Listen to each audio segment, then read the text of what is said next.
Hey everybody, welcome back to Ballistic Banter, episode 5, where we're talking about the M1 Garand, or Garand, but we'll talk about that pronunciation It's later. Garand, because we're American. In honor of today's episode, we are wearing our flannels to, Pay homage, dude. Pay homage to Granddaddy himself, Granddaddy, Flannel Daddy, Absolutely. Mr. Garantham. Yep. So, Garrett, why don't you go ahead and kick us off, and how did you acquire this rifle? So this is my most recent acquirement, purchase, whatever you want to call it. Local Phoenix gun show. Matt, what was the specific gun show? Crossroads of the West? Yeah, Crossroads of the West in Phoenix. Big old convention center. That's actually where you got your shadow systems too, huh? That was the same day. Yep. Yeah. Honestly, I've wanted an M1 Garand for years and years now because I have, the European counterpart, the Lee Enfield, the British 303. Walking around that gun show, just in one of the side rooms, Tommy, I heard that smirk. Walking around one of the side rooms. I'm just laughing at the idea that the Lee Enfield is even remotely. It's not even in the same. It's not even in the same ballpark. It's not even in the same ballpark. Regardless, walking around in one of the side rooms, just ran into a private collector. I mean, there's a ton of M1 Grands that you find at those gun shows. A lot of them are too nice, though. I like my M1 Grand a little roughed up, kind of like this one. Shows a little bit of history, has a little story to it. So I found this one pretty much in the back corner of that entire gun show, just a private collector. I think he had maybe 13 or 14 in his private collection, and he just wanted to. Nice. Yeah, I know. Must be nice, right? Just wanted to get rid of one. He told me that he found this one at a pawn shop in Missouri a couple years back. So he broke it down. He's a gunsmith and everything. Checked all the serial numbers. All the serial numbers are matching. They date back to 1943. This is an original Springfield-made M1. So yeah, it's all original except for the barrel. The barrel's obviously been redone. It's been rebarreled by the U.S. military. Just because there's been so many rounds that have put through it. So I know, Tommy, that's a pretty common thing that happened, right?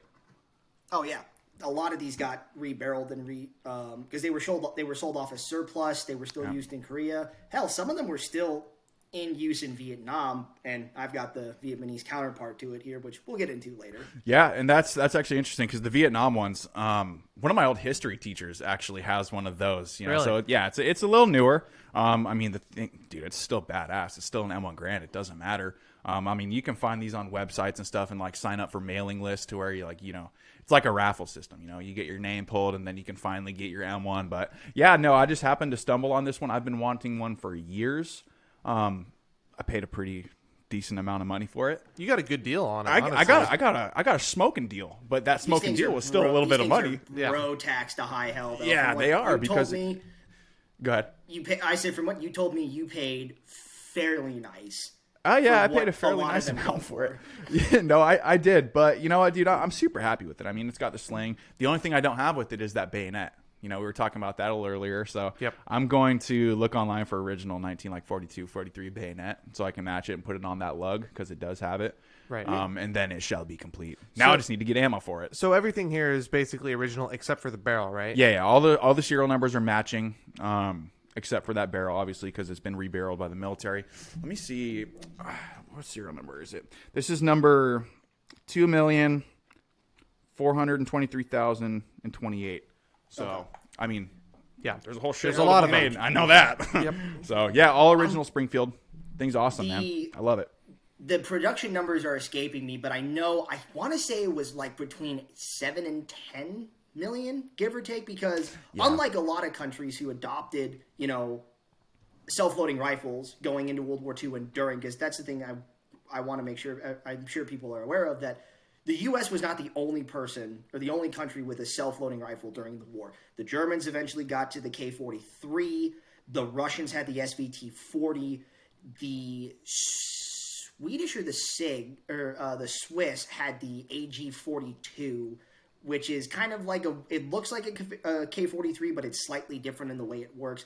But autoloaders were around. The difference was the U.S. was the first country to go to a dedicated universal semi-automatic battle rifle like the Garand. Whereas in other countries, these rifles would have either been put into their own units or they would have just been dispersed in the infantry battalions alongside bolt action, submachine guns, light machine guns, what have you. Yeah, nice. Yeah, I mean, this thing, I love it so much. And Tommy, this might break your heart too. I still haven't taken it out and shot it yet. It sucks, but like 30-06 ammo, man, it's such a finicky thing between the ammo loads you get and it's just a spicy round and it's expensive. So I was gonna say I know, right? But it's spicy. It's not cheap, but I don't know. I've heard some very conflicting information, and I think I told you about this, Matt, is shooting the right loads right, for it. I was going to say, don't you need kind of surplus ammo? Or yeah, it's supposedly. Supposedly it is better to shoot surplus ammo with it because of the way that it was designed back in the day. I guess the surplus ammo, or how ammo was loaded back then, it wasn't as hot. So, like, if you're buying some new Hornady 30-06 or something like that, those rounds are going to be a little bit more. Yeah, no shit, dude. They're going to be a little bit more spicy than what they were loaded like back in the day. So I'm trying to find some of that surplus ammo. I've heard that you don't really need to buy that surplus ammo. You can run modern ammo through it. I mean, these things are built like tanks anyways. So right, I'd rather be careful that the military used. It's just because some of these guns are pretty old. I mean, if you're lucky, Garrett's got a 1943 issue, but if you're lucky enough to get like one of the first production batches, 36, 37, 38, like pre-war production models, you got to be careful with the loads. And again, it's not that the action can't handle it. It's just that over time, 100, 200, 300 rounds, whatever it is, you're going to just start to wear the lugs, wear the op rod. Mm-hmm. And again, this is really kind of a first generation successful semi-auto rifle. So it still has some. The system is not what it would be like today on like, a modern platform AR or an AK, which is actually based on the Garand. I'll love to talk about that a little bit later. Is the AK based on the Garand, Tommy? It is, actually. I wasn't aware of that. So Mikhail Kalashnikov, actually, when he wrote his autobiography and he wrote his book about the AK system, because everybody thinks it's the STG. Everybody will say that the STG inspired the AK because it has a similar setup. 8mm Kurtz is just shortened 8mm Mauser. 7.62x39 is a variation and derivative of 54R. But no, Kalashnikov actually said that he was shown examples of Garands that were either captured and used by the Germans, showed by American attachés, and he said he took the inspiration of the long-stroke gas piston system and put it into the 47. Interesting. You know what, dude? Now that you mention that, I think Brandon Herrera might have done an episode on that, or at least mentioned it somewhere in one of his episodes on YouTube. Because I specifically remember him talking about that gas system with the long-stroke piston. Yep. Kind of being adopted for that AK. So that does ring a bell. So good call on that one. But yeah, man, I don't want to run too spicy rounds through this thing, just in case it does, mess up or prematurely wear. I don't want to screw up that gas system at all. I just don't want to screw up the whole thing in general. So kind of being a little careful. And that's the other thing too is I don't think the gas system on the Garands are fully adjustable. There's a little bit of walk in them, but not much. Not like you would find today on like modern AR and AK platforms with those adjustable gas blocks. Because the idea is you didn't want soldiers out in the field tinkering with them, and especially by the 30s and the 40s, the armies had started going away from having armorers at the battalion and platoon level. So sometimes these guns would have to be shipped off to get major repairs done, especially if you were messing with the gas system. Well, yeah, I wouldn't want them messing with the gas system anyways, dude. Like, you're storming the beach at Normandy, and, that's the last thing you want to mess with, especially in those conditions and whatnot. I don't know. It's just one more thing to mess up, so yeah. Applaud for them not doing that. Yeah, that was always the reason why armies, and that was always the reason why armies never went to self-loaders like the Garand in the first place, because they're expensive guns, they're finicky guns. Autoloaders had been known. I mean, you had, back in the early 1900s, Mauser was developing a few prototypes. The Mondragons from Mexico were very popular as produced by SIG. The 08 and the model 1910s were fantastic guns. Mm-hmm. And even the French at the end of World War I, and this is actually what inspires the U.S. to start these trials, which ultimately lead to the Garand in the first place, was their RSC 1917s and 1918s in 8 Labelle actually proved to be incredibly useful in combat. And the idea of just being able to have this much more portable firepower from a shoulder arm finally convinced some of the Army brass that bolt actions are on the way out. Auto loaders are going to be like the next big thing. Yeah, no, definitely, dude. I've thought about this before too, and it kind of goes back to watching a lot of movies and stuff like that because you see it in Saving Private Ryan and stuff like that. Bro, carrying one of these things, bro, it's a tank. Yeah. Right, this thing will sit you down. I mean, I've shot 30-06 before. I've shot M1s before, and dude, they're not something to play around with. So No. I don't know, man. The fact that you're having a 30-06 auto loading rifle just smacking people down. Well, and I think it's crazy. quite fitting. I think it's quite fitting that when the Americans developed the 30-06, they went bigger than anybody else in terms of their case. 30-06, for those who aren't aware, is 7.62 by 63. The 1903 version of this cartridge was 7.62 by 65.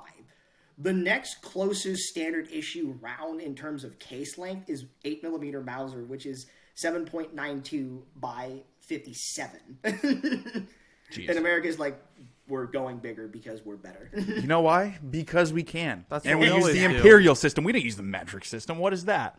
We've been to the moon. Circle K, Whataburger. We have the biggest sizes available. Costco. In and out. Texas. Yep, at Buc-ee's. Yeah, Buc-ee's. Don't forget Buc-ee's. Bigger is better. It's basically the guy she told you not to worry about. Yeah. Exactly. You versus the guy she told you not to worry about. This is the guy she told you not to worry about. 100%. 100%. All of the SVT 40 and K43 fanboys, you can keep them, you can throw them in the trash. The Garand's better. The Garand was always better. That's why ours was all issued well after. I mean, after World War II, the Gewehr 43 and the SVT just disappeared. Dude, Vanished it reigns off the face of supreme. the earth. Yeah. I'd like to get my hands on one of those though. I'll tell you that, I'd Tommy. love to shoot one. That would Don't get be me that would wrong. be awesome. So, but let's Tommy, you want to give us a little overview of how that long stroke piston and everything works, and just kind of the history behind it, how the system works. Yeah, whatnot. sure. No, I wish I had yours in front of me. But I bet you wish you did, huh? But he's got something. But he's got something I've got cool. I've got its son. So I'll get into this. This is a Springfield M1A. I'll get into this a little later. But so going back to kind of what I mentioned earlier with the French autoloaders, then RSE 17s and 18s. After World War I, the U.S. Army took a look at its small arms and decided everything needed an overhaul because we went into the war unprepared. In fact, the 1903 Springfield wasn't even our standard issue. It was actually the Pattern 17 Enfield that the British had developed because we were producing more of those anyway. We just rechambered them for 30-06. I've been looking at a couple of those. If I can get my hands on one, I'd love to, but it may not be in the cards right now. Anyway, the U.S. had also gotten to the point of our light machine guns were better than everybody because the French had the Chauchat, which was terrible, even though it was kind of reliable. The British had the Lewis gun, but that's kind of a weird, heavy, finicky thing with its pan mag. And the Germans had the MG0815, which was a heavy machine gun identifying as a light machine gun, in essence. And we had the BAR. So our small arms were good. Now it was just standardizing and producing everything. But the U.S. really wanted a self-loading rifle, and that's what kickstarts the first of what would really be a series of about 10 to 15 years of military trials. I mean, these rifles are being developed all the way back in 1921. Thompson produces a couple of contenders that really fall out by the end of the 20s. Pedersen, as John Pedersen, I'm sure a lot of American gun enthusiasts will know his name, actually produces what eventually becomes the real contender to the Garand. It's a toggle lock system with its own weird 276 ammunition that actually had to have like its own coating on the cartridges in order to function correctly in the gun, which is why it was eventually rejected. And then, of course, our brother from the north, Mr. John Garand himself, enters the competition about in the mid-20s. And I forget, the original system that he put forward was actually not a long stroke system. I want to say it was either a gas trap or a short stroke gas piston. I don't remember which.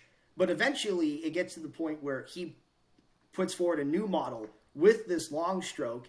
And in 1935, the Army officially adopts it as the model M1. Now, as we call it, the Garand because of the name. In 30-06, chambers 8 rounds in the end block clips that I see that Garrett actually has some with him today, which is really cool. Those are where the Garand gets its distinct ping. Garrett, if you want to give us some ASMR real quick. I see. If I had dummy rounds or if I had actual ammo, I could actually shove it in there. One, give myself Garand thumb, and two, get that ping for you. But we're gonna have to settle with just some metal on metal, little Garand ASMR. That ping that everyone loves. Matt's over here cracking up God knows why. I'm cracking up. Oh my god. Sorry, yeah, he's probably distracting you, Tommy. But no, yeah, that ping, man. I was trying to figure that out. I'm not too I know. I heard you pause. He was looking at bro. he was Matt looking looked at at me. His eyes were all crossed. He was looking at me, and he did something dumb, and I looked right back at him and did it, and I almost got him too. Matt, no, yeah, stop, that ping. Matt, will you stop playing footsie with Garrett under the table? We have a show. Hey, whoa. Hey, whoa. No, yeah, that ping, man. Go ahead. You're good. If you've played any World War II shooter of the 2000s, you've seen any World War II movie ever, you know that distinct ping. I mean, hell, there's even a myth that sprung up that GIs in the middle of a firefight would ting them against their helmets and get the enemies to pop up, and that's how we would get those soldiers were no longer a threat. That's right. Did Mythbusters do an episode on that? I want to say they did. Dude, you beat me to it. I was just gonna say I'm pretty sure they did, but wasn't that a thing when we were fighting the Japanese? They would wait for that ping. I'm sure the Germans did it too and stuff like that, but they would wait for that ping and then they would kind of advance that way. I mean, that's, as much as I love the sound, kind of sucks when you're out, because it's super loud. I mean, assuming you could hear the ping in the middle of a firefight with other rifle and machine gun rounds going off, grenades being thrown, if you heard it, yeah, it might be a good idea to try to poke your head up, but that's assuming you're hearing one and there's 20 other guys with M1 Garands in front of you. So did you? Here's the thing, dude, 30-06, that shit ain't quiet, right? No. Bro, I'm deaf as it is, and one, I guarantee you they weren't, dude, they probably weren't using earplugs, for one, because they're a bunch of country boys, a bunch of 18-year-olds to 20-year-olds and stuff like that. Hearing, I don't need that. Tinnitus, yeah, dude, why not? Send her, right? I guarantee you, dude, they were not using Ear Pro. One, it's 1942. Ear Pro probably wasn't even a thing back then because they just didn't care. I guarantee you, dude, a 30-06, bro, that shit is going to blow your eardrums out. With everything going on around you, you shooting at yourself. Yeah, man, I can imagine that downrange, they probably didn't hear that ping too well. The shell shock and all the stuff too. Yeah, I was gonna say, man, your adrenaline's pumping right now. Yeah, exactly. Yeah. But so going back to the system itself, like I said, it's a long stroke gas piston rotating bolt. So and we'll flash pictures of this once we finish up the episode. But so the bolt will come forward and the lugs will rotate into lock, and then you've actually got an op rod on the side of the gun that's attached to the long stroke piston system, which again, if you're not careful and where you're sticking your hand, you'll feel that op rod just going right back and forth over. So don't pinch yourself. And speaking of Garand thumb, Garrett, I think you know what time it is. Should I do it? I'd be insulted. Are you going to give yourself M14 thumb if I do this? I mean, I've done it before if you really want me to. I've done it before too. Knock that mic over. Oh, dude, I don't want to do this, man. He's about to knock his mic off the table. Matt, you haven't done it yet. I'm not doing it. It's all good. Did I do this when I first bought it? I'm pretty sure I did. I had to have done it. You didn't do it hard. Dude, it's like the inaugural Garand thumb. You have to. Well, you didn't do it hard. You just let it go slowly. Should I full sender? Tommy, should I full sender, man? Matt, you have a med kit, right? Somewhere. Dude, we're fine. Give me a paper towel. Give me a Band-Aid, and I'll be good. Like Hello Kitty Band-Aid. Oh, fuck, dude, this is gonna hurt, man.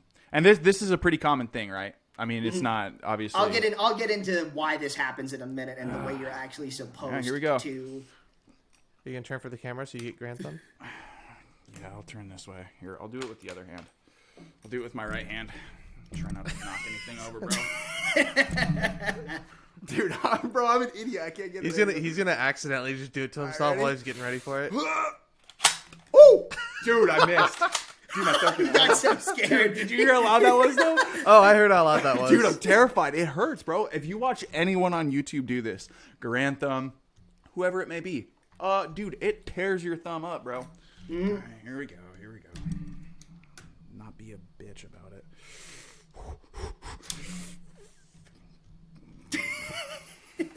It's not as loud because my thumb was there, but it didn't feel good. I'll tell you that. Damn, my thumb's stuck in it. Ah, there it is. Yay. Dude, it cut me. Yeah. Rub it on the gun. Rub it on the gun. Yes. So we got urgent care right down. Yeah, all good. we got All urgent good. care right down the street. It's the blood oath. The blood So- oath of the M1. I did For on the accident audience, again. so for the audience who doesn't know what's That exactly was going on, close. All right. I gave myself. We're good. Go ahead, Tom. we're good. So for the audience who doesn't fully know what's going on here, so the magazine in the Garand is completely internalized, and it uses those end blocks that Garrett so nicely has on the table for us. The way it works is when the bolt is back, the follower is held up, and what you would do is you would take a full end block of cartridges, push them down into the gun, but normally what you were supposed to do is push them kind of up towards the front of the bullet, so there was no pressure on the back end, because the way you're supposed to load the Garand would be, and I'll just use on my screen as well, you put the rounds in, and then when doing so, it would drop this little follower in the back, and then you would hold the bolt and then push it forward with the palm of your hand. And that's how the doctrine was, that's how the training taught you to load the Garand. Unfortunately, sometimes in a firefight or being new to the gun, not paying attention, you get the lovable Garand thumb, as we love to call it, and it is an integral part of all Garand owners in the United States. That once you buy a Garand, you must sacrifice your blood to John Garand himself in order to make sure. It's the blood oath of the Garand owners. You have to, right? Matt, you want to do it? No, You're such a man, dude. I'm not a Garand owner. So. Whatever. Take off the fanny pack, darn it. How do you know I'm wearing it? Matt put hairspray in his hair this morning. So Maybe I did. maybe he did. Yeah. But anyway, so like I said, by 1936, this gun is adopted and in full production, and it's not the first semi-automatic rifle adopted by a military, but what makes the U.S. special is we were giving it to all of the soldiers. Every frontline infantry unit who was not a light machine gunner or a sergeant or a captain who was being issued with like a Thompson, for example, your frontline rifle was an M1 Garand. And then, of course, we would disperse, snipers, LMGs, other things like that into the ranks. But the primary arm of the United States during World War II and even into Korea was the M1 Garand. That's why those things were produced for so long. They were produced 1937 into 1950. I don't remember for certain. I think production was restarted during Korea.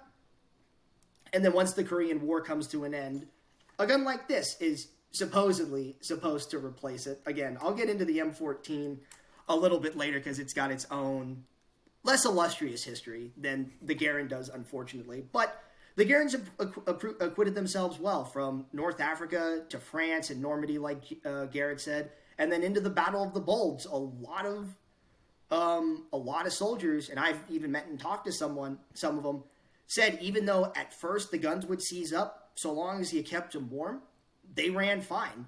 Same thing with the machine guns. I mean, you ask any U.S. servicemen ever from the war, they had no problem putting their life in the hands of the M1. It's a fantastic rifle, and especially for the time. I mean, it was a very reliable self-loader, fairly simple for what it was. I'm not prepared to say it was easy to produce, but it's not all that complicated if just a little bit finicky.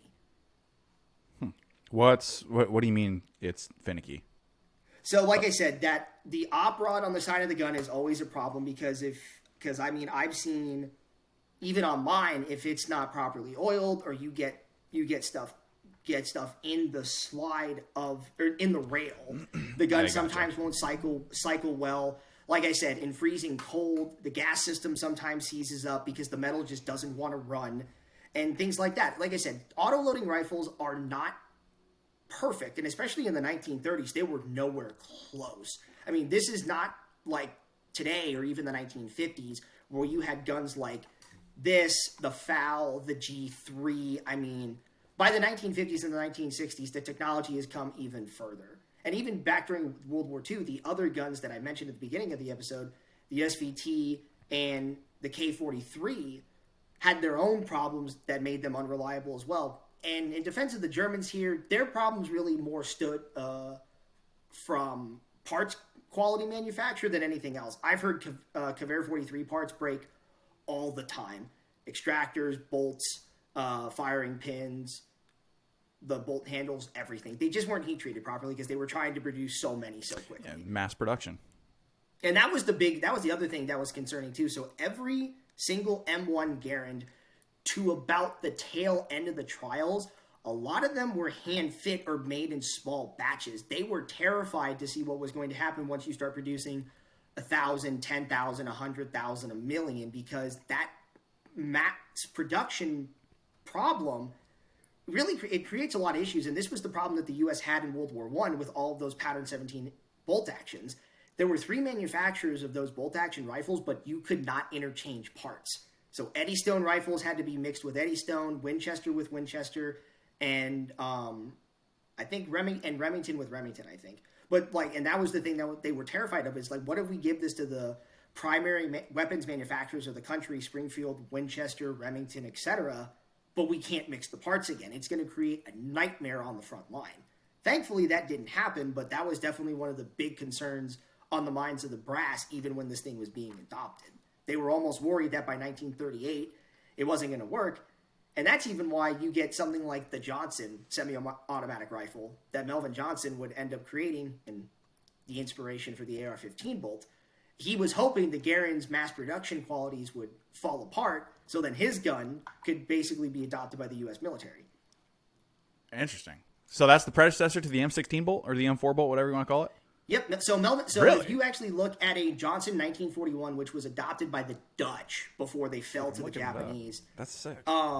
Melvin Johnson actually worked a little bit with Eugene Stoner in the 40s. I forget on what projects, but if you look at the serrated bolt head, those 2 bolts are almost identical. The systems are a little bit different, I think, but the bolt face is almost identical. And the way the bolt is set up with that multi-lug rotating system. But again, it wouldn't be until the 1960s that the United States finally realizes that Johnson had the right idea all the way from the beginning in what would become the Armalite. The Armalite rifle. The best rifle ever made. I'm sorry, that would be the FAL. Oh, dude, I want one of those too, man. Oh, a Rhodesian. Come on, Brew. Oh, we all saw that. Come on, Brew. Come on, Bruda. Come on, Bruda.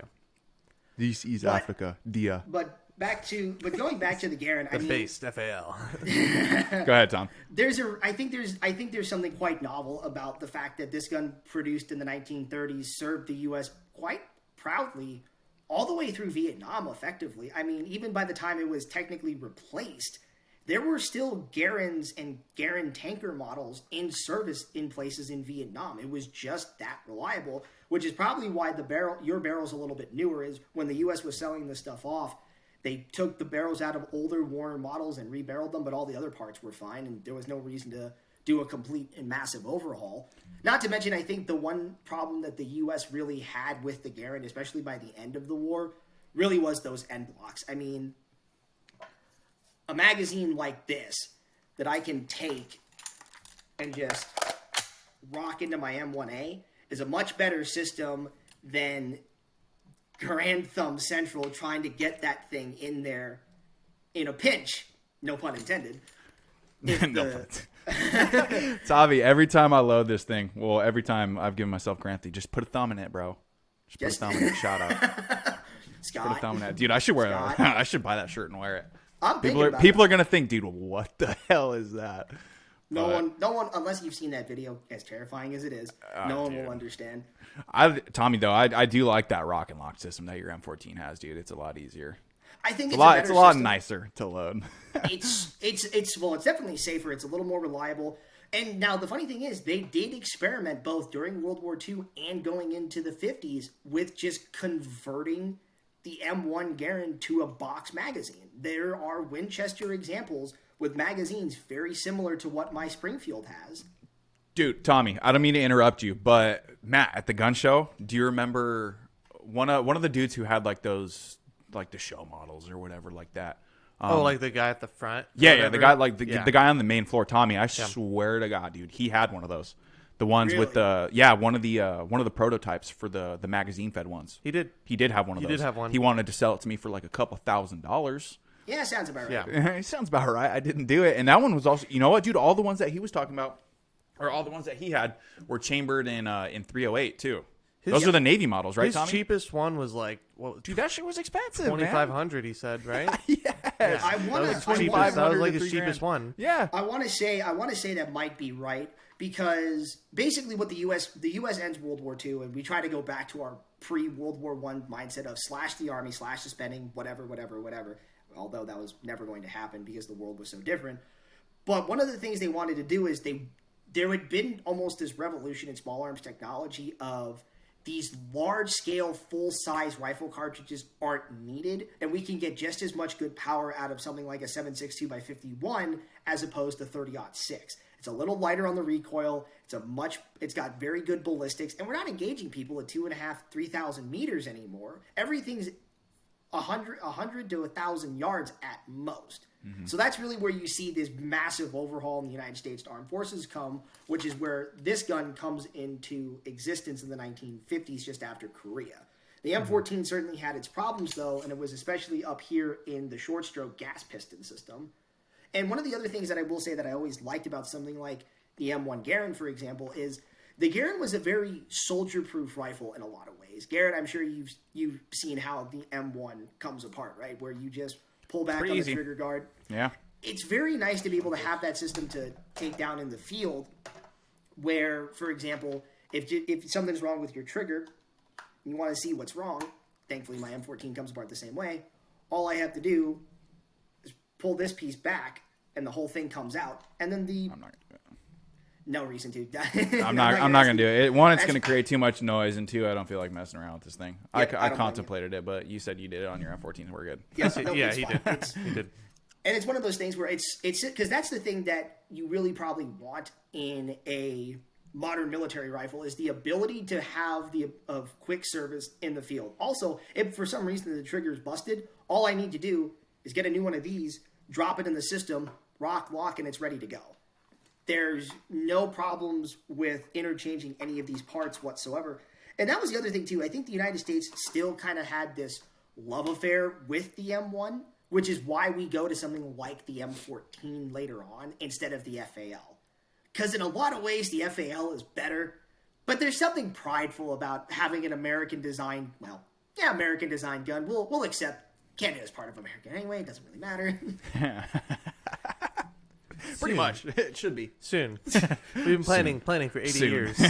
80, try like 280. Go back to the war. That'll just be the 51st state, just the entire country, dude. Oh my god, bro. We'll get them before we get Puerto Rico. So, I'd move up there, bro. If that became part of America, I'd move up there. Why not? Yeah, a lot of It's land. beautiful up there. There's a lot of of nice I'm land. not going up there right now because it's Canada, but until it's the U.S., yeah, sure, why not? But I mean, you see all of the advantages something like the M1 provides you that you're fighting, say, the Japanese or the Germans or the Italians. At best, they've got Mauser 98s or derivative of Mauser 98s. At worst, it's something much older and much worse. Versus, you can basically mag dump a Garand, no problem, where there's some poor German guy behind a hill. Yeah. All right. Oh, he's reloaded. Duck again. Yeah, poor enemy, Tommy. Mag dumping 30-06. God damn. Have you seen Garrett? Have you seen like the bump fire on an M1 Garand where you just drop it to your hip and just let the trigger hit your index? I've seen it. It's incredible how fast you could shoot 8 rounds of 30-06. It's terrifying, actually. It's not incredible. It's terrifying. If you're on the opposite side of it, it's terrifying. No, if you're on this half of it, you're good. Cool. Yeah. Sucks you're if you're not. just letting the inertia of the gun do all of the heavy lifting. Yeah, it's dude. unbelievable. And I've even read stories that troops actually would do that. Like, I mean, you've seen it in something like Band of Brothers where they just drop it to the hip and just start letting the gun run. There's no reason to point and aim in a situation like that where all you want is volume of fire. And that's really the transition that you get with a gun like this is you're moving away from this idea of individual well-trained marksmen to you're just throwing rounds downrange to get the squad to be able to advance. And that's really the change that you're seeing. Although apparently other countries refuse to accept that, bolt actions weren't the way to go, which introduces my favorite quick aside here of World War II. The Germans had been experimenting with repeating rifles for a while, but it wasn't until seeing the Garand and hearing about the Garand that they really started to retool this idea of having a semi-automatic rifle. So in 1940, they put forward a request to Walther and Mauser for a semi-automatic rifle that had to fit all of these requirements. It could not have any moving parts on the top of the receiver. You could not drill holes in the barrel, so you could not have a gas piston system of any description. So all in all, you had to resort to what's called the bang system, which is a somewhat of an unreliable system. They do it a lot on 22s because that's the most reliable you can get out of it. And my most favorite requirement of all, if the operating system fails, it has to have a bolt in the gun in order to run as a bolt action. Wait, time out. So it has to run as a bolt action if all else fails, but it can't have... That makes... What? Dude, wait, time out. How does that make sense, Tommy? How can it run as a bolt action if there's no moving parts on the top of the receiver? Because the way there's no what I mean by that is there's no op rod. Okay. No, now I'm following you now. There's no op rod. Like the gun can cycle. Don't get me wrong, but you can't have that type of a charging handle almost. Okay. They're Yep, trying. makes sense. The Germans were trying to mitigate all these weird finicky bits. Trust me, the gun makes no sense. And amazingly, Mauser actually delivered. There were about 100,000 of what's called the Gewehr 41M that were built and used during World War II, and it met all of the requirements. The gun was horrible, but it worked. I'll send Matt a picture later, because I want people to see this thing. It is the goofiest looking thing you've ever seen because of the bang system as well. The front literally looks like it's got a suppressor on it because the front of the muzzle is so thick. It looks more goofy than the tube. Hey, I could get behind that. It looks more goofy than the tube. The tube, the Sten. Dude, the Sten is sick. What are you talking about? Yeah, It it's looks just a goofy, but that tube. thing's badass, man. But Matt, here's the difference. Brandon Herrera literally did a video. It's a tube in it, and it's That's just literally what it is. I know. It's a piece of sheet metal bent. Tube. Yeah, tube. But the difference is the Sten is a prime example of necessity is the mother of all invention. They took an MP28 and broke it down to its bare minimum parts, and it's great because you could build 100 Stens in the same time it would take you to build 20 or 30 MP40s, for example. I mean, just think of. Well, that was because after Dunkirk, right? They just they had a huge shortage, and then they didn't have enough money to make more, I guess, full weapons. Is that actually why? Dunkirk? Well, it's worse than that. Well, it's worse than that is a big contributing factor to it. But go ahead, Tommy. The British left so much equipment behind on the beaches of Dunkirk that they literally were trying to come up. They came up with They came up with a last ditch Bren gun, last ditch Enfields. I mean, it literally was like Japan, 1945. Really? But when it comes to the Sten, it's far worse. So every country in the world, really with the exception of the British and the Soviets, by 1935, 1936, have adopted some type of a submachine gun. The Italians are about to get the MAB-38, but have a derivative of the Villa Perosa from World War I in 9mm, which is fine. The Americans have the Thompson. The French are designing the MAS-38. The Germans have the MP-28, the MP-35, and eventually the MP-38. But the British refused to go to a submachine gun on the grounds that they said it was a gangster gun. I'm not making this up. Okay, British Army High Command refused to adopt a submachine gun because they watched too many 1920s mobs movies. That's absurd. And then World War II breaks out and they're like, oh God, we need those bad. So their solution, we'll just buy Thompsons from the Americans. It'll be fine. Say hello to my little friend. That's not a Thompson, bro. That's an M16, brother. I wish I could have been the CEO. I get what you're saying, though, because you could totally do it with one of those. I'm also thinking of the Home Alone or whatever. What's the line, dude? What's the line from Home Alone? Merry Christmas. Merry you filthy Christmas, animal. you filthy animal. Filthy animals. I have a Christmas sweater. I have an ugly Christmas sweater that has that on there. God, Tommy, man, I would love to get a Thompson. Yeah, that would be. I think we all would. Oh God, incredible! But I wish I could have been the CEO of Auto Ordnance and Thompson because you know how much those guns were worth at the outbreak of World War II, like the nice ones with the wood stocks and the wood handguards. How much they were worth at the time? Yes. I mean, in current money, probably not a lot. They were $200. They were $200 in the 1930s. Shit, That's I'll take like $5,000 today or more. Yeah, that's true. And the difference was, if you were buying them from the U.S. like the British were, we were only accepting gold bullion bars effectively. Yeah. So we were draining the British reserves of money. And then they're finding like this is ridiculous. Thompson made so much money hand over fist with that gun. It was unbelievable. And that's why you get the grease gun, and yet we still made Thompsons anyway because the grease gun was just that bad. Yeah, one, grease guns are terrible. Two, I would still love to have one. Yeah, that thing is awesome. Yeah, but no, I mean that's where the Sten comes from because first they capture MP28s and whatnot, and then they build the Lanchester, which is literally just a BSA manufactured Lanchester or MP28 submachine gun. But then they're like, the stock is too complicated. It's taking way too much time to mill all this out. So then you get the Sten 2 and the Sten Mark 3, and the guns work. That's all the British cared about. We needed to mass produce these as quickly as possible in order to just get them to the lines. And it worked fine. And the funny thing was, it was 9mm Parabellum, so you could just capture German stocks and German magazines, and they'd probably run in the Sten anyway. I was gonna say that's easy ammo to get a hold of. They were double stacked single feed mags, so you're not gonna be hurting in a situation where you needed ammunition. You could just go find it off some poor dead German.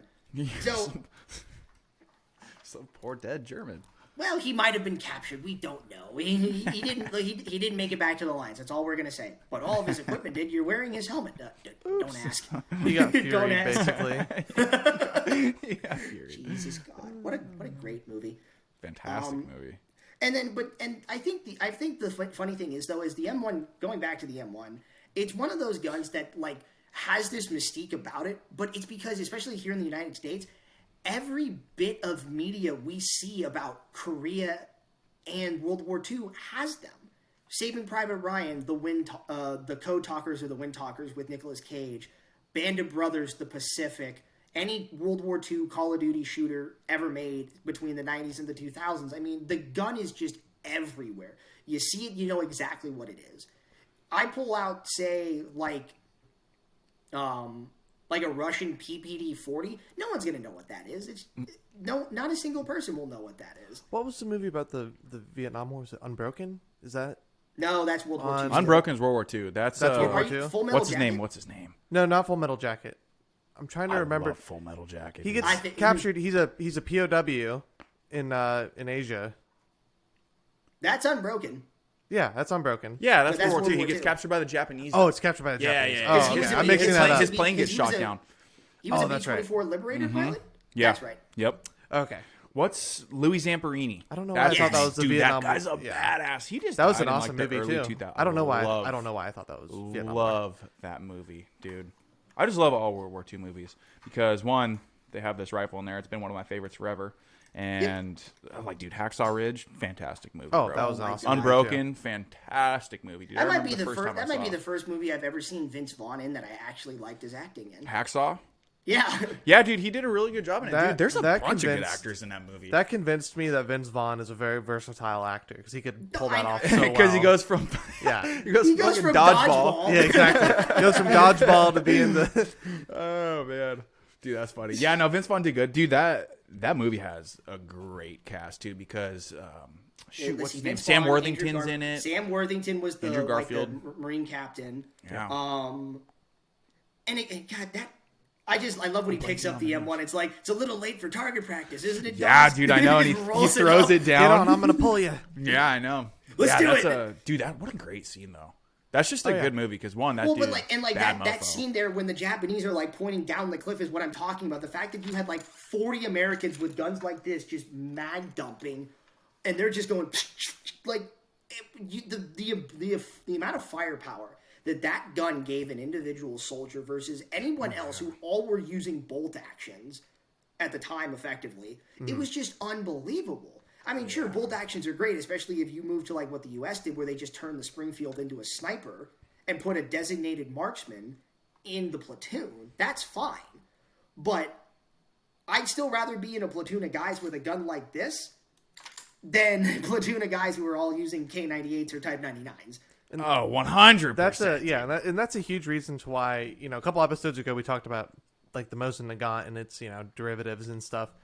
But the M1 Garand has one of the biggest cult followings too of any rifle, just historically, just because of how influential it was, how much it standardized the process for soldiers, how easy it was to use, and all those things. It's just a truly phenomenal rifle.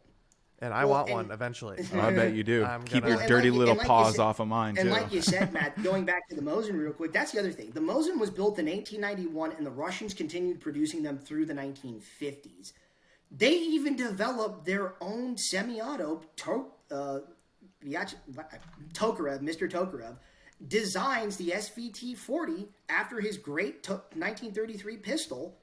And the SVT is a fine semi-auto rifle, and the Russians built like 4 million of them, but they never moved away from the Mosin. They never tried to standardize. They never standardized on anything like that until the AK, which is basically a smaller M1. Yeah. That goes a lot faster. But again, I think to me though, like that's just one of the, it's just, and again, like the U.S. was not concerned because and I think it also just comes from a difference in perspective. Like the U.S. was always more concerned with like making sure the equipment that the soldiers had could bring the soldier home. The Russians were more concerned with the weapon is there, weapon works, you'll be fine, comrade. Just go charge machine guns. No need to worry. If weapon breaks, pick up weapon of death, comrade. That's what happens. That's exactly what it is. If comrade in front of you is killed, you are to pick up his rifle until you. We're gonna reference that every episode now. Oh, 100%. It doesn't matter what kind of rifle we're doing, dude. We could be doing the fucking Nemo Arms Omen 300 Win Mag, an AR platform gun, and you pick up the rifle. That's what it is. Yep. You have to. I love Enemy at the Gates. It's such a good movie. Dude, it's such a good movie. I need to watch that again. Speaking of fantastic movies, here's a question, Tommy. Favorite movie that the M1 Garand, however you want to say it, is in? What's your favorite movie that's made an appearance in? Or TV show, doesn't matter. I was going to say, if we could expand that to the TV shows, it's got to be Band of Brothers. Dude, you read my mind, man. Pacific or the original? Here's the thing. I have relatives of mine that I knew who did stuff in the war, but I have a great uncle who passed years ago, member of the 116th in the Ardennes in 1944. Ooh. His unit was on the front line when the bulge broke, December 16th. And the fact that you had a gun that a lot of soldiers were worried about because of the environment, and he was able to make it back, and every soldier I've heard talk about that event, that's kind of why I still say Band of Brothers, because the scenes in Bastogne are one of my absolute favorites ever. Yeah, dude. Like, my favorite story to ever come out of there's two. The first one is when the German 6th Panzer Army has Bastogne surrounded, and they send a liaison to the American commander. It was General McAuliffe. And the German there basically goes, "We're no longer allowed to take prisoners of war anymore. Surrender now while we can guarantee the safety of you and your men." And the general gives him a one-word reply and has his captain hand it back to the German. And the reply was nuts. And the German attaché, or whatever you want to call him, was like, "Nuts? What does that mean?" And the captain handing him the note says it means "Go to hell. Now get the hell out of our city." Go to hell. Now get the hell out of our city. I like that. Yeah, dude, Band of Brothers is fantastic. I've seen Pacific twice. I don't know which one I like more, dude. I've got both box sets sitting in my room. They're so good. Matt, have you seen Band of Brothers? I have not seen. You're a Brothers. heathen, dude. Go away, bro. Everyone's gonna rip into me. What is wrong with you? Everyone's gonna rip into me. I already know. You say you like history. Matt off the show, right? Okay. Well, I got something that neither of you. Well, Tommy, you know about this, but we've not talked about this since middle school. Because the last time I brought this up, I was showing this to Miss Jump in our history class. Our I remember this class. No, I don't think you do. No, I don't think you do. So, this has nothing to do with the guns, but this is the history. So, my great grandfather was a World War II Hoosier pilot. So, from Indiana, my grandpa compiled all of his letters, to like going back to his family and all them, back just all in this one book. It's called Cheerio and Best Wishes: Letters from a World War II Hoosier Pilot, and It is truly an awesome book, and I know you're talking about how your family was, obviously involved in the war and stuff too as well, but that just jogged my memory. I had to I have to go get this, bro. That's sick. It's sitting on my bookshelf. You said who wrote this? That's in release. So, my great grandfather on my dad's side, he wrote the letters. He was in service, and then my grandfather. It's in the book. Was he? Do you know if he was like a fighter pilot, fighter bomber, dude? If he flew P-47, I'm gonna. I'm trying to figure it out by looking at it. Read the back. See the back. See if there's a. It's been so long since I've. I'm not seeing it, bro. Since I've read this. Experience of a bomber pilot, so he's flying sort of bomber. Mitchell 20. It looks like a. It looks like 24. I mean the. Let me see. Tommy, I'm gonna send you a picture of it, dude. Here, just flash it to the camera. Yeah, I was gonna say. Oh, yeah, sure. Right up to the camera. It looks like he's flying 24 Liberator. Actually, although I don't know what that. Dude, Matt, can I read that? Yeah, if you want to read it. Absolutely. But that's sick. But yeah, that's my really cool. So, Grandpa, if you're watching this, I shouted out your book, dude. No, that's awesome, bro. Yeah, no, I love this book. But I thought it was super. I was like, we're talking about family now. Oh no! Now, dude, now I want to flex. So there you go. 100%, dude. It perfectly fits into it. Yeah, I might have to borrow that from you. That's fine. Unless I just want to order it on Amazon or something if they have it, or wherever. I think it's on Amazon. I don't remember. See, now when we get into because I got a couple of my great uncle's stuff. My grandmother sent me stuff that wasn't supposed to go to someone in the will because he had a Luger. He stole it off an SS soldier. It didn't go to me. Goddamn. You can tell it. How much do you want for it, Tommy? How much do you want for it? I didn't get it. It didn't go to me. The will got in the way. So how much? Whoever has it, how much do they want for it? That's what I asked. One of my really good buddies has. Tell them I'll trade them a certain baseball painting. No, I'm just kidding. Wait, what? No, the inside joke is Tommy wants my Roger Maris and Mickey Mantle oil painting. Yeah, he wants the. I have a Mickey Mantle painting that ball. I have, but I'm not going to give it to him. But dude, that's cool. No, it's so I got a couple of my great Let's put that up on uncle's the wall stuff. right here. And one of the things I will definitely like to flash when we get to something like the Type 99 is I've got an original print. I need to get it framed. It's just been sitting in my closet still wrapped up. It's an original print newspaper from 1942 talking about the victory at the Battle of Midway, July 5th. It's really, really cool. It's pretty sick. And it even has not an op-ed, but it even has an article dedicated to the Marine dive bomber pilot Major Henderson, whose name would become Henderson Field during the Guadalcanal campaign. It's a wild, wild piece. Guadalcanal is wild. God, dude. They did that bit in the Pacific so I know. well. That's one of the reasons I like the Pacific so much, dude. Tommy, I hate to break it to you. I know you love the OG Band of Brothers, but I really think the Pacific outdoes it. Honestly, though, but if you had... One, because it's newer. It is newer. But the other thing is, too, and this reminds me of a story I heard watching... I heard watching... it's called Battle 360. It was about the USS Enterprise during the war. But just the hell that the Marines went through in 4 years of combat in the Pacific... And that's exactly what this guy said. He was a pilot, but he had to be on the ground at Guadalcanal for a little bit of time. And he's like, you will never, ever hear me badmouth a Marine. And if anybody ever does, you'll find me right in the middle of that. Yeah, no shit. Seriously. I mean, bro, cinema, it doesn't do it justice, what they actually did. Because I know there was, you know, most World War II veterans are, you know, slowly passing away, which is tragic. You know, that's like the greatest generation of America that there's ever been, in my opinion, at least. I know a lot of other people share that opinion.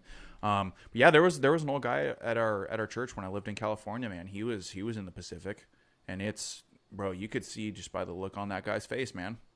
Just after everything that happened, most of them were just, I don't know, never the same. It's crazy. Pacific was truly a wild spot. I mean, both sides were. I've got a book called Never Call Me a Hero by a guy who went by Dusty Cleese. He was a pilot on the Enterprise during the war. He was part of 2 strikes that sunk 2 carriers during Midway and served in the Pacific, I think, until 1944.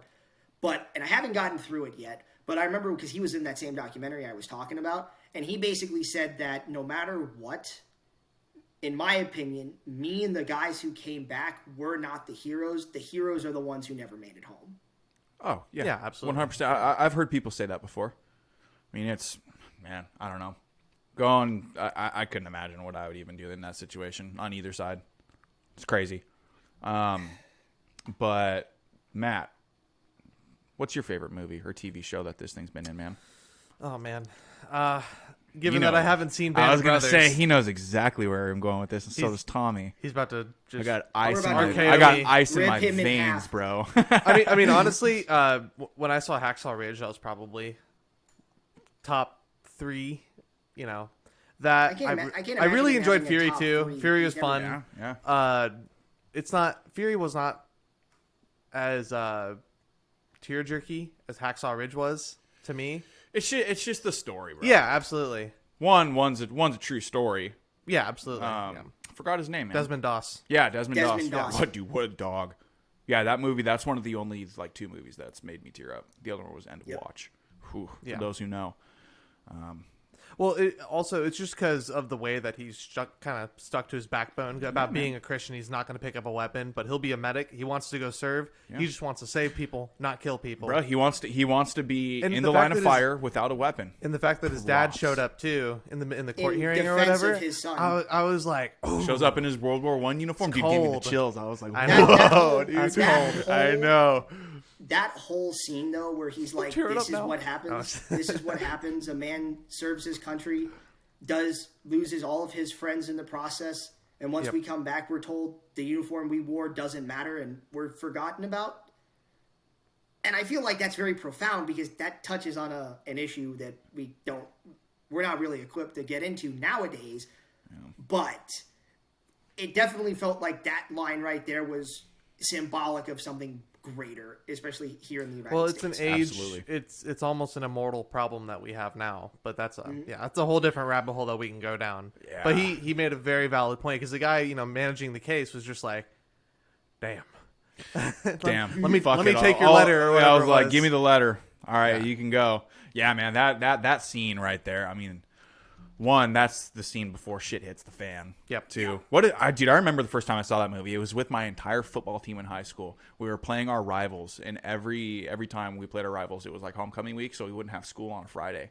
And dude, we would all go to the movie theater, and that's the movie we saw for like our pregame movie. It was, dude, we had just boiling blood in our veins, bro. After fired up. We all walked out of there like, dude, we're about to go fucking wreck some people. Did you win after that? No. Got smacked, bro. Damn. Yeah. Damn. But going back to this topic real quick because I want to remember this is my other favorite story that ever comes out of the Bulge. So Patton actually is the man whose armored division, the U.S. Third Armored of the U.S. Third Army. Third Army.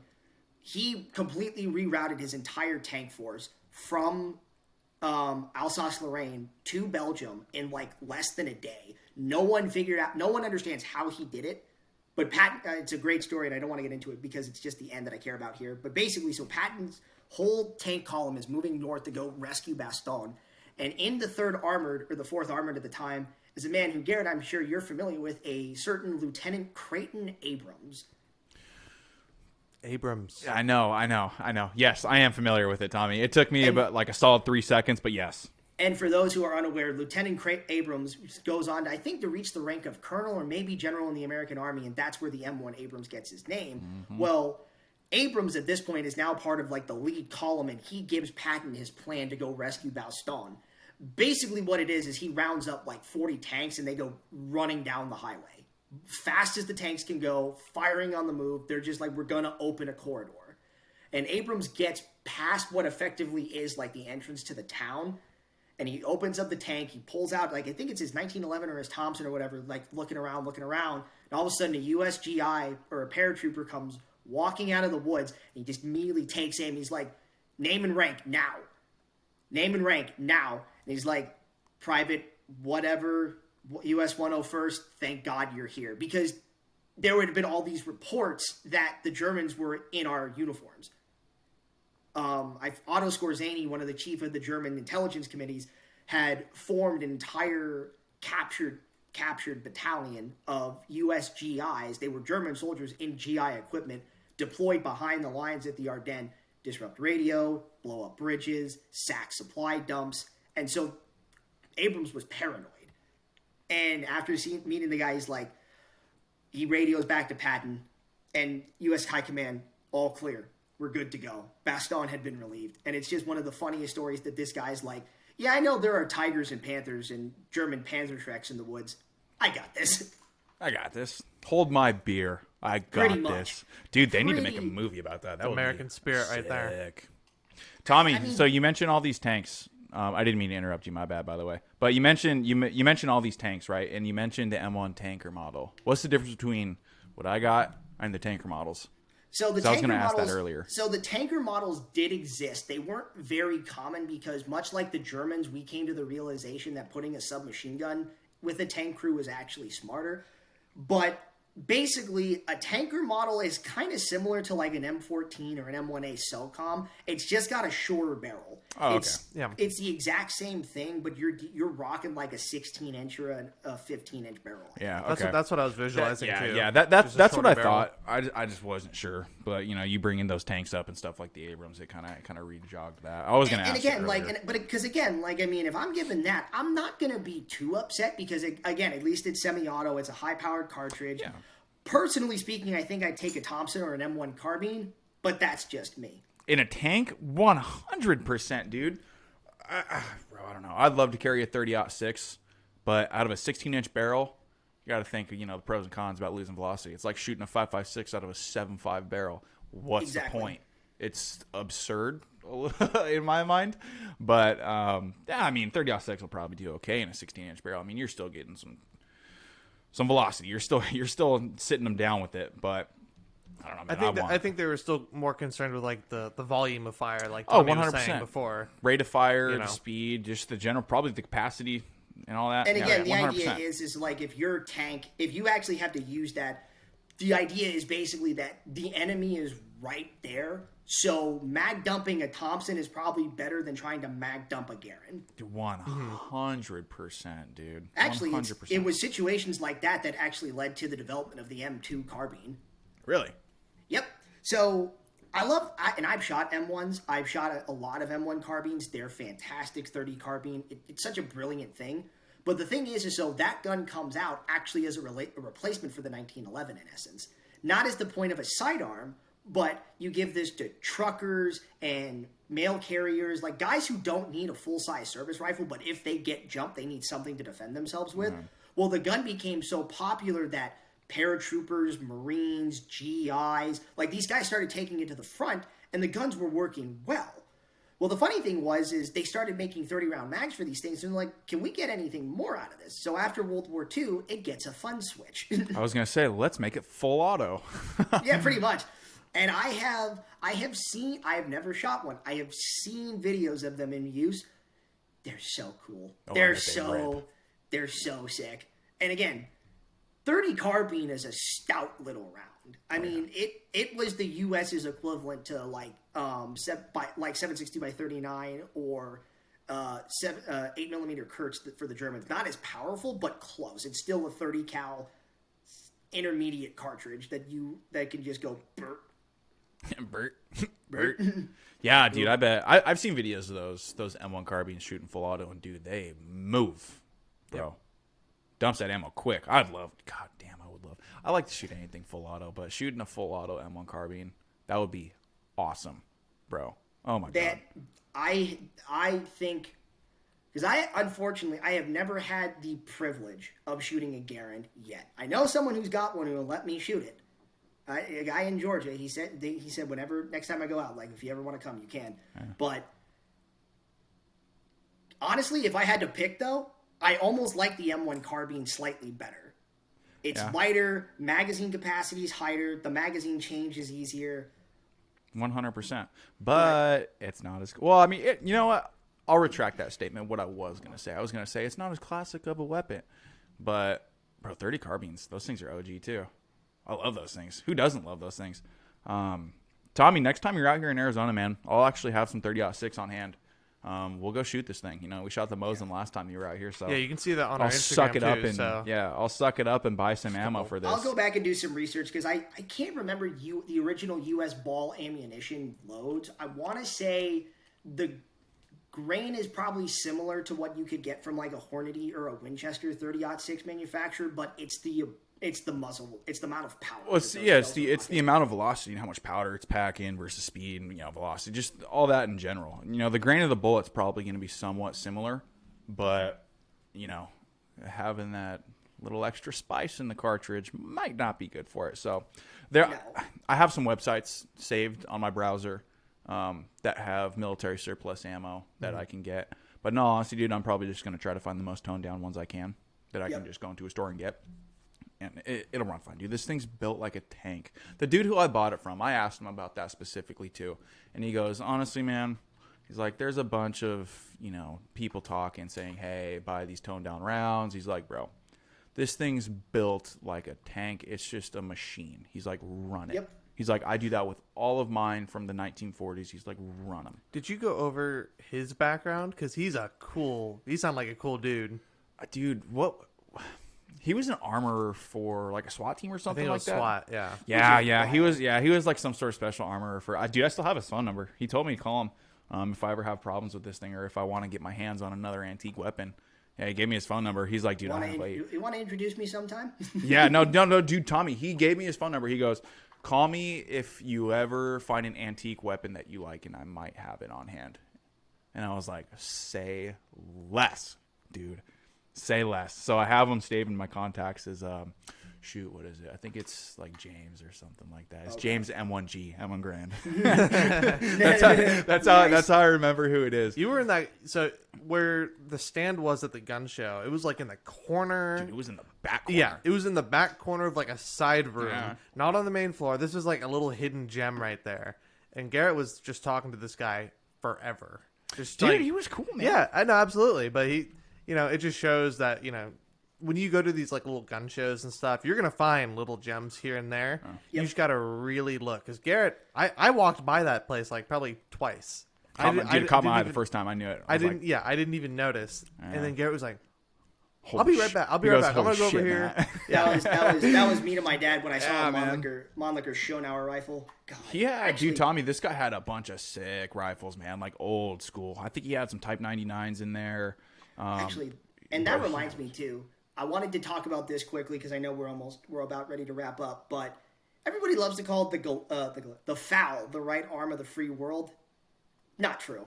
I hate to tell you, boys, the Garand was the first right arm of the free world. You're damn right. Oh, absolutely. You're damn right. Yeah. You're damn right. The first one, absolutely. Who was on the line when the North Koreans invaded? The M1 Garand. Who was on the line to keep the Greeks from going communist? The M1 Garand.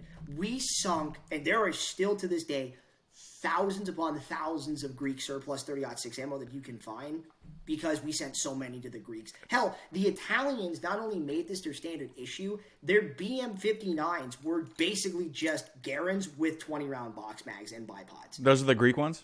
No, those are Italians. Oh, yeah, Tommy. Who was on the line at the Battle of Thermopylae when the Persians tried to invade the M1 Garand? Okay. Pretty much. Matt's like, shut your mouth. So. I thought you were like testing his trivia knowledge. And I was like, don't do this, Garrett. Yeah, it was like 2500 BC, but it was around. So no, that's cool, Tommy. I didn't know those. I didn't know they made it all the way over to Greece and stuff like that. No, yeah, but literally, those guns were in the Marshall Plan, like rebuilding European militaries. France, Germany, Italy, Greece. we tried to send some to the Yugos, but Tito ended up getting his way. Although, in my opinion, Tito was a cool communist. I don't care what anybody says. Tito was cool. Yeah. The Wait, did you Yugos say? did- Wait. Repeat that. What? Never mind. Don't forget What? that. Tito was a cool communist? Dude. No dude gave communist Stalin is the a middle. cool communist. Oh, no, man. You survived 30 assassination. I'm holding it back. That doesn't mean he's not hard, but Dude, he literally said to Stalin, he's like, look, Joe, if you send one more assassin to me, I swear to God, I'm sending one to you, and I will only need one. man, we're gonna have to bleep that out, bro. I just can't accept that.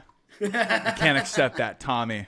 I just held back. Saying, No, saying what I really get, wanted Tommy. to say. I get what you're saying. I get it. No, but like, yeah, the Yugos, the M1 got into the hands of the Yugos when we were equipping their partisans, because then they tried to go over to fight the Greeks, and the Greeks said no. No. Yeah. I don't think these made it. I don't know if these made it to Turkey. Maybe they did, because I know the Turks had a big role in the Korean War, but I don't know what they were equipped with. I don't remember if it was M1 Garands or they had adopted something else. Beats me, dude. I don't know. You're the history guy, not me. Yeah, it's. But Tommy, honestly, bro, I might hit that guy up to see what he has in stock, to see if he has any crazy rifles, which I'm sure he does, dude. He's a private collector, bro. He has like 23 grands just by himself. So Dude, yeah, you know how much money that is? right. That could pay for my first. That could pay for my first. I didn't tuition know to that. law school. Yeah, and this was just a regular one he found, dude. He has like limited edition shit, and Does bro, he have any D's or C's? Actually, that's something I want to talk. I would love specifically, to talk about another time. he did mention that he does. He has like every type of grand that you can think of, bro. He gave me an entire like history background on it. That's why I was talking to him for so long, dude, because I was like, tell me about I this. didn't even know any. I I was didn't know like- he had 23 of them or whatever. Yeah, dude, he Oh legitimately had my. 23. That number stuck in my brain because I was shocked. I was like, bruh. I was like, I can't even find 23 of them to fucking buy online. Dude, I was we like, should that's crazy. If I knew that, we should have called him and had him come. I should Have had him make sit a right here cameo, instead of dude. me. Yeah. Nah, dude. Oh, I don't know where he's from. Regardless, but yeah, Tommy, I might hit him up to see what he has, bro, because I know he is just a And again, crazy collector like I for said, antique I rifles. did not have the luxury of meeting this guy to buy an M1 for a reasonable price, so I just went with the Sun, and I love this thing to death. The M1A Springfield thing's Armory. awesome. It is. Oh yeah, absolutely. It's a great gun, especially like when I keep it clean and I keep it well oiled. The gun runs fine. It's still expensive to shoot. 308 is breaking my bank at least. Oh, but I know. once I get the right funds, that scope mount is going on and it will achieve perfection. Nah, perfection has been achieved. But Tommy, in all honesty, the reason that I bought this thing, it was a small voice in my head. You want to know what those words were? Hail John Garand. No, it's Hail Eugene Stoner for one, or John Moses Bradley. Okay, first of all, let me get that right. The words that were whispering in my head, and Matt doesn't know these words. Careless Whisper actually is what it was. It's what? Careless Whisper. I don't know what that is. You don't know that? No. You don't know what Careless Whisper No. is? Oh, you're shocked for once. I am Because what shocked. I'm about to say is going to have me and Tommy shocked. Okay, The go ahead. words that go through my brain, or actually all the listeners will be shocked. Tommy, come on. You know what these words were. We were talking about this beforehand. What's the famous name? Famous movie, brother. Come on. Upham. Upham! Where's the ammo? Where's the ammo, dude? Yeah, that's exactly what I thought about, dude. Oh At the my end, God. when Upham smokes that German that killed, what's his name? Oh, the Jewish guy. Yeah, Ooh, yes. Then he's just showing his Star of David. And yeah, dude, the words that were going through my brain, Upham! Upham! When he's going through the stairs, yeah, or when he's Oh at my the end of the God. movie and he smokes that German with it. Just puts, what was it, like 1 or 2 30-06, just point I blank think he into just his shoots chest. him once because he hits him dead center of the chest. For those of you who don't know, this is Saving Private Ryan, because Matt Matt. doesn't know. I haven't God, seen I'm it. shocked. I haven't just- seen is that. an- and I've that not is seen an Band of Brothers. uncultured- Rip me. Brother, I'm shocked. me that, right now. Yeah, Eric, you when should. we wrap up, hit him with the super bazooka. I'm gonna throw Batter that up. rock. He's I'm gonna gonna pull throw out that of his rocket pant at leg him. because it's his EDC. Yeah, it's my EDC. No, this is my new EDC right here. Yeah. Of course. Yeah. Someone's gonna try to rob me at a gas station. I EDC this all the time. Why do you think I got They're gonna the- try why to do you think I grab got you. the sling for it. Yeah. They're gonna try to grab you. You're gonna jam their thumb in there and just give them grand. Yeah, dude. Where's Seriously, the I'm not ultimate- even gonna fill these bandoliers up with 30 The ultimate interrogation tactic. Where are they hiding? Where are they? is she? Rachel. No, He's not on 21st, 52nd Street. No. She's on Cicero. no, not the thumb. No, not the thumb. Yeah, dude. Yeah, what a perfect EDC, bro. I'll just pull it out of my pant leg. Just hold on. Don't rob me. Just pull it up. All right, It's give like, me your it's arm. like the, So it's like like a the magic Jack, trick. It's like the Jack, It's it's like the Jack hold on. Nicholson Look Joker here real with- quick while I do this. Yeah. It's like the behind Jack your Nicholson ear? Joker Literally. with the 20 Oh my inch barrel God. revolver. Tommy, what's that behind your ear? Come on, do you know that episode, the South Park episode? Yeah. Oh my God, the amazingly Randy. That's probably my favorite episode. Dum, dum, dum, dum, dum, dum. Dude, this is so fucking bad, bro. All right. Isn't that where Garrett. Kenny's like having a Magic the Gathering or whatever it is? against a chicken Yeah. or something? Yeah. Yes. I'm not gonna say. Yeah. Yes, it is. Yes, it is. Yes, but I mean, regardless, I have to give you a hard time, Matt, just because I'm truly shocked that you haven't seen that movie. We will, I'm shocked forever. that I haven't seen it either. Dude, sit down and watch it, man. Matt, what the you hell? sit down you sit in your house all The day and best don't do anything. war movie ever listen here. made, bro. Ever made. I'm not disagreeing. You can't disagree because you haven't seen it. No, I know. I probably believe you. Baba Mamo, God damn it. But Garrett, give us your final thoughts on your M1 Garand. My M1 Garand, which way is it My pronounced? M1 Let us Garand. know. We No, live I'm in American, dude. America. I'm American. I say Garand. And I also use the imperial system, not the metric system. I don't know, man. I haven't shot it yet, which kind of breaks my heart just because I've been lazy on finding ammo and I just haven't had time to take it out. But it's phenomenal, man. My thumb hurts a little bit, but bro, it's like the most iconic rifle of all time, in my opinion. absolutely. I've wanted one since I was a kid, bro. When I played Call of Duty 3 when I was like 7 years old on my PlayStation 2, I saw this and the MP40 and the Sten, dude. I loved the Sten. But the M1 Garand, dude, it's always the gun you pick up. You know, you see their helmet fly off and shit like that. Fantastic. Dude, I just can't wait to shoot it. Yeah. So I'm happy I finally got an all original one, you know, minus having it rebarreled, but most of them were. But I'd rather that's have it actually better. rebarreled and it work. Oh, yeah, than for it sure. Not have it Well, rebarreled and it not work. Yeah, it's just You know, the Matt, rifle. we don't need to get into guns that don't work. Yeah, exactly, Tommy.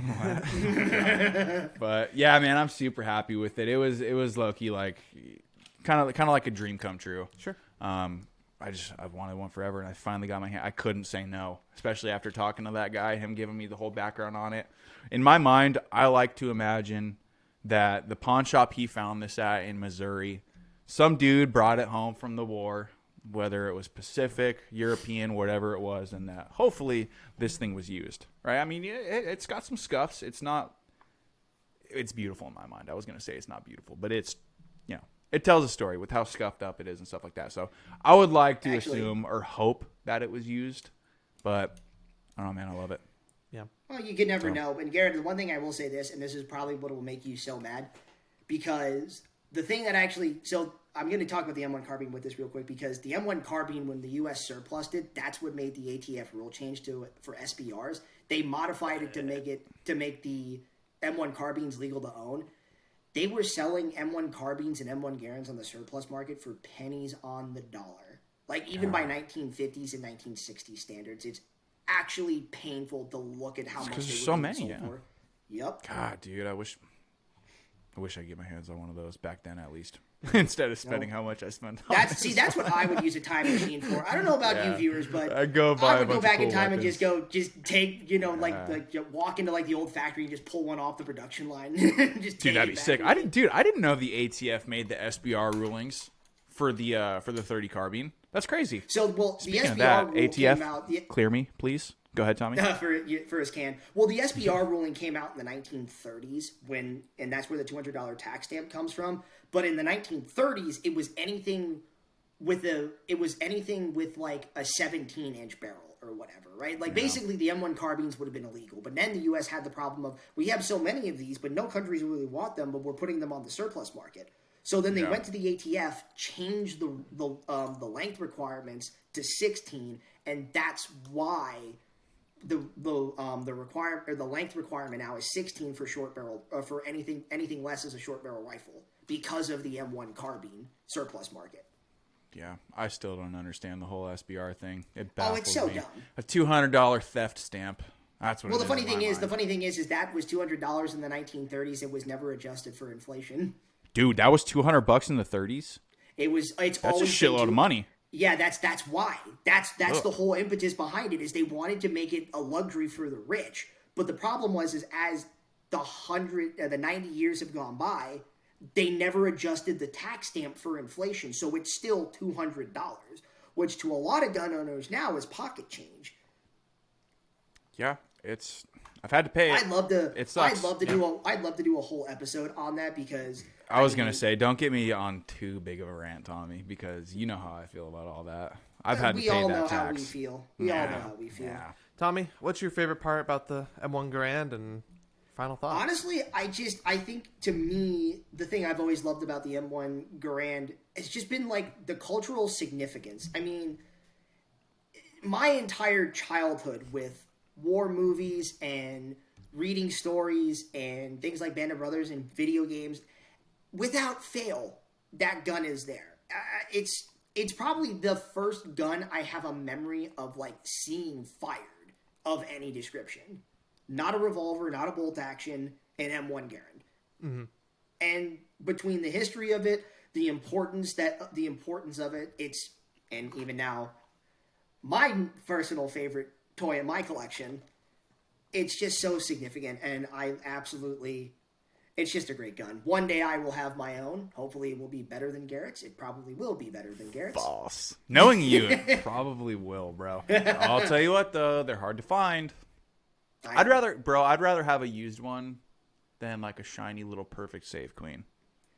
I mean, of course. Especially for the M1 Garand. I mean, that's it's a story, bro. Absolutely. You'll find one, Tommy. Tommy, I'll send you some websites and stuff that you can get your name like put into a list. Let's send him the dude's phone number too, and just be like, "Hey, yeah, fuck, dude, I really should." Yeah, dude, Tommy, I probably should send you that guy's phone number. You'll get one a lot quicker. We'll send the episode too, and be like, "Hey, man, this guy would be your bro. This guy would be your best friend, Tommy, with all the antique rifles that he has. I've been trying to con a friend of ours into giving me his Mauser C96 broom handle. Ooh, that's cool. I want that and a Roth Krinka were two handguns that his dad brought back from the war. He showed me his Garand and his 1903 that he has too. Unfortunately, awesome. It was an 03 A3, so it's absolutely disgusting. But that's okay. Whatever, dude. It's still a cool rifle. Oh, absolutely. Yeah, it is. Yeah, I think I'm with both of you guys though on just seeing it in prevalence in video games and stuff like that. Obviously, that's one of the first that I've seen too, because I also played Call of Duty back in the day. But yeah, I'm gonna go back to what Tommy was saying. The fact that it was the OG right arm of the free world, and it's probably one of the many contributing reasons why we are not speaking German today. So, more importantly, Japanese. Or Japanese. Well, we use something else for them, but that's Oh God! And not all of us. Yeah, well, not all of us are Desmond Doss. You know, not all of us are going to use a rifle to roll up on a blanket and pull someone away. You know, let's do this. But you can't really think of another World War II rifle that's American made that's as well known as the M1 Garand. Like, this is the standard. This is the most famous. Like, everyone knows the ping. If you don't know the ping, you will soon. It's a beautiful sound. Well, I mean, and that's just it again, too, right? Like, unless... Oh, okay, go. Kind of. You can kind of hear it. There you go. That was a good one. But, I mean, unless you pull out a 1903, like, sniper configuration, if you were to just give someone a 1903 Springfield, like, in one of its original configurations, no one would be able to identify it because it's just not that... It's Americana, but... That's the real, like, American rifle that people think of. Yeah, 100%. That and the M16. Mm-hmm. Oh, I want one of those, too. A real one. An A1. Oh, it'd be so nice. Oh, yeah. With its all-plastic Barbie doll handguard. Thing's beautiful, man. All hail Eugene Stoner.